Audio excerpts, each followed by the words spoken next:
Awa, c'est depuis 1974 au combat ya Mohamed Ali Elekakawa na George Foreman. Banda tanwana totikala komona lisusu manifestation ya munene sportif eleki na mboko yote. Mais francophonie kaka na yebi nanga susu nango te.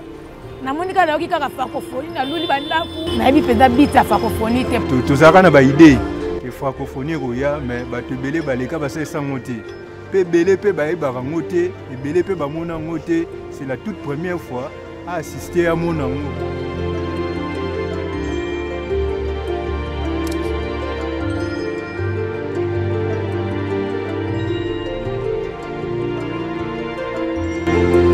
Bazalaka bazali pe bakoko kusala ngote biso toye komona pe to vivre to batela eloko oyo lelo pe bilema fati yango emonani il passera à Zamutu mais ceux qui babiloko boye kotika la pona Congo en tout cas vraiment il restera dans nos têtes pour l'éternité.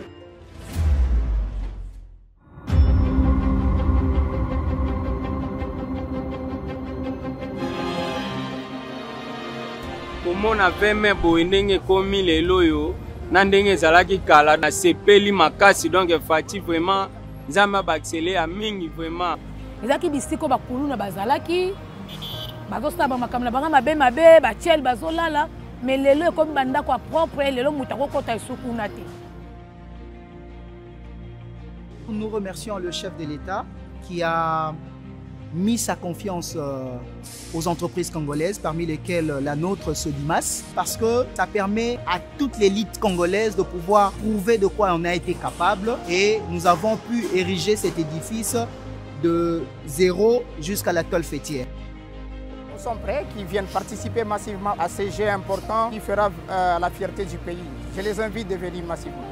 On a bien la mission baya vraiment babloga bien za na bombe babloga bien ba osepela ba décider ba stadium oyo ezana poto lelo tozwi yango awa na RDC.